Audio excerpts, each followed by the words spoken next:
guys, it's Amy at Zoe back, and I'm going to do my weekly reading update for June 24th, 2018. So, I would say this week was a good reading week. I've read a lot. I kind of had a slow start because I was busy this week at work, and, just sometimes, it's really funny, even though I get breaks and lunch, sometimes I don't pick up my book, and so I feel like I don't read until I get home sometimes, and sometimes I don't feel like it when I get home because I watch TV or stuff, so you know how that goes.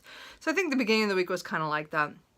And then the end of the week I just picked up because I was in the end of a really good book, and of course I wanted to finish it, and then I finished off a couple of things after that. So anyway, so we'll just go with this. So again, I was reading North and South by Elizabeth Gaskell. I was doing the read-along with Ange at Beyond the Pages on her Goodreads group. I'll have that linked below. I really enjoyed this, and again, I could not hold to what their reading schedule was. I'm sorry guys. I really wish I could do that. I am very much a one book person most of the time. It's very rare that I have two books going unless one's an audio and one's a physical. I have real trouble switching books. I just don't like it. I want to know what's going on in the book I'm reading. I have trouble stopping, I think is really the problem. So, but I was a little behind at last week when we started this what did we start it this week? What? Yeah, we started last week. Okay, sorry. So last week I got behind. So I'd read a little bit, I think by last Sunday, and then I just picked it up and, I was like, this is what I'm going to be reading. So oh my gosh, this was so good. Now, I had not read any Elizabeth Gaskell before last year. Last year I read a couple of her short stories in Gothic Tales, and I wasn't really impressed. Short stories are not my medium, so it's hard for me to, criticize those, except that I just think that those the way they were written were not my kind of, even my, kind of scary stories. They weren't, they were okay. So I never finished that book during Victober. So I knew that this year, this is a book that was on my top 10 classics I wanted to read this year. So this is, I'm so glad that I saw that Andrew was doing this read along, because that got me to pull it out and actually read it. Again, if I hadn't read it now, this would have been on my TBR for Victober, because I knew this is one of the books I was going to read this year. So anyway, I really enjoyed this. It's a story about Victorian classic about a woman named Margaret Hale, and her dad uproots them from the South and takes them to industrial town of Milton up in the north, and it's their struggles there as and with the people that they meet there, and their lives changing and stuff. And I really, really enjoyed this book. I mean, that was probably a really bad description, but really overall it was really good, because there was a lot of the social commentary I was waiting for the industrialization and stuff of the North. And the difference in classes was in here, and just the way people perceive each other.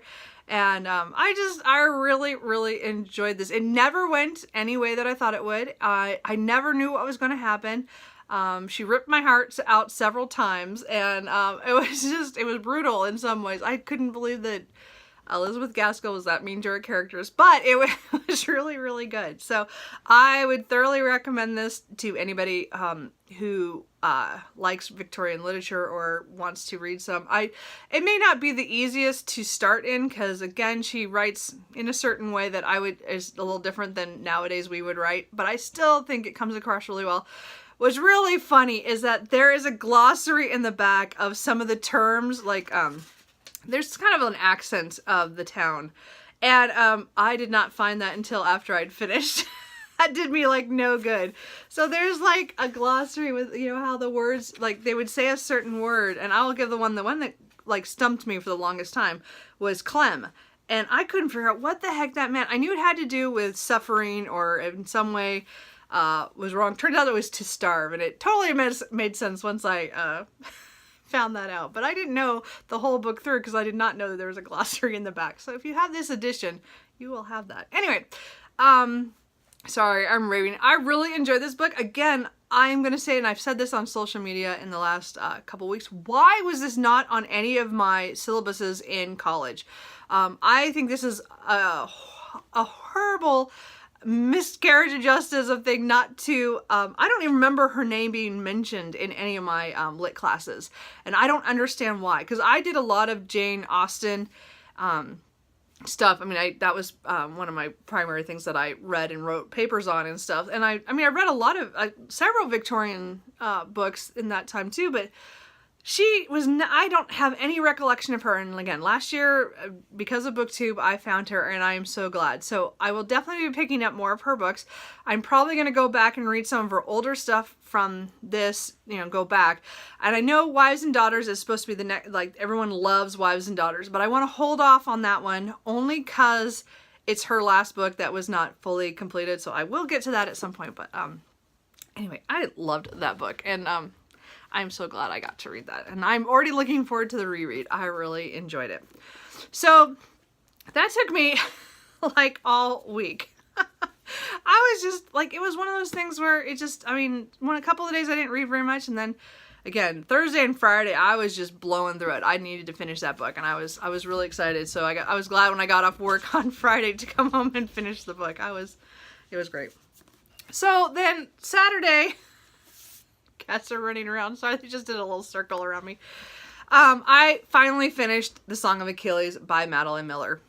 So this book had given me trouble, and it's hilarious. I stopped at page 330, and because I just could not, I was getting upset. I knew it was going to come. I knew what happens. I read the Iliad. So the point is that was the hardest part. The rest of this book was awesome. I loved the beginning and the middle. I didn't quite know all that stuff. It was interesting to see how that all went. Again, the beginning was pretty much my favorite part, but the end, I was just like, I couldn't, I put it down as I said last week. So I finally said, okay, I'm going to pick it up and I'm just going to finish it because I had I had 40 pages left. So yeah, 4 pages later, what happened, what I knew was going to happen, happened. So, it kind of shows that I really did, I remembered the story enough to know what was coming. So, but, it kind of went a different way. So, I actually didn't like the end all that much because I knew it was going to happen. And again, that's just because I knew about the Iliad. So, but I think beyond that, I thought the writing was really well done. They captivated me in the beginning. Patroclus and Achilles. So again, this is a story about Achilles and his friend Patroclus. As they were growing up, they were boys together, and then they grow up together, and then they go to the Trojan War.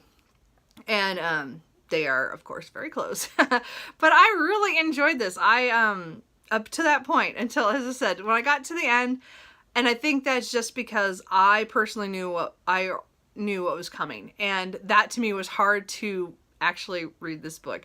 Not her fault at all. I do not blame that. That is really just because I knew it was coming. But I still would recommend this to other people. I think it was really well done. If you haven't read the Iliad, it would probably be better for you than it was for me. I don't know why. I think you would think that it'd be the other way around, but really, I think it would have been better if I didn't know where it was going. But that's just me and stories. So anyway, I'm glad I finished it. It is done. I do want to pick up Circe's at some point, but I'm probably going to wait a while. Probably next year, maybe, or so. I don't know. I'll probably wait till paperback. And then on, what day? It was Thursday. My boss came to me or Wednesday, he came to me and told me, Wednesday, he told me about this book. It's called Took by Mary Dowling Hahn. And so he decided he had to bring it to work to give it to me because he picked this up on a whim when he was on vacation. And he just walked by the middle school section in the bookstore, and he was just brought in. He had to pick it up, and he bought it because it says it's a ghost story. And I guess she writes quite a few of these. I've never read one of these. Again, I don't read much middle grade, so I was kind of surprised. Anyway, so he was talking about it, and again, I have read a couple books that he suggested, and they've not gone so well. This one was good. I would totally recommend this for any middle schooler who likes kind of a little scary story. I think it was scary in that way. It wasn't for me because I'm older, but I think they would really enjoy it. It takes a family has kind of come down in the world, and have moved from Connecticut and there are private schools and big house, to this old farmhouse has not been inhabited for years because the daughter had been stolen or took 50 years ago and never found. So they move in, and the kids are 7 and 11, and they just are ridiculed at school because they talk funny and they dress different, and so they're not doing very well. And then the little girl is scared of the woods, and they're told that old auntie lives in the woods, and she haunts there with her razorback hog, and she steals girls every 50 years. And of course, our main character, Daniel, is not like, he's 11, so he thinks he knows everything, and 11 or 12. And he was like, I think he's 12 actually, sorry. And anyway, so he doesn't really believe it until he starts seeing things, and then his sister disappears. So I thought this was really good for a middle grade, and I really enjoyed it. I marked one line that really upset me. The father says something to the boy after the girl disappears, blaming him, and I was pissed off. If I met that man in real life, I would hit him because that was rude. Anyway. But other than that, it was really well done. I'm sure that it's realistic in that somebody would say that, but I thought it was really mean to say it to a 12-year-old anyway. So anyway, I really enjoyed this. I'm gonna give my boss this book back, and he'll probably be surprised I read it that quickly. But I just wanted to get it done because I don't like to hold on to borrowed books, especially from people from work. And again, he keeps making fun of me every day. He says, "Oh, you're gonna be took or something." I don't know. It was funny. Anyway, so I finished that on yesterday as well. So then I picked up Picnic at Hanging Rock by Joan Lindsay. I had never heard of this. I saw this on Simon at Savage Reads. I saw him rave about it, and then I saw some other people talk about it, I think, online. So I thought, okay, I'm gonna pick this up. I got it from the library. So I'm already about 56 pages in. Sorry, excuse me. So I'm, it has to do with a group of women from a local college that goes on a picnic to Hanging Rock, and 4 of them go missing. 3 of the young women and one of the teachers goes missing, and then this is the aftermath, and this takes place in 1900 in Australia. So so far I'm really enjoying this. I have no idea what's gonna happen. It's really funny because there's a character in here called Edith, and I really dislike her because she's stupid. Like, she's there's no intelligence there at all. Like, anyway, and then there was a character in one of the other, in North and South, called that, and I thought it was pretty funny that I didn't like the name Edith this week. It didn't work out.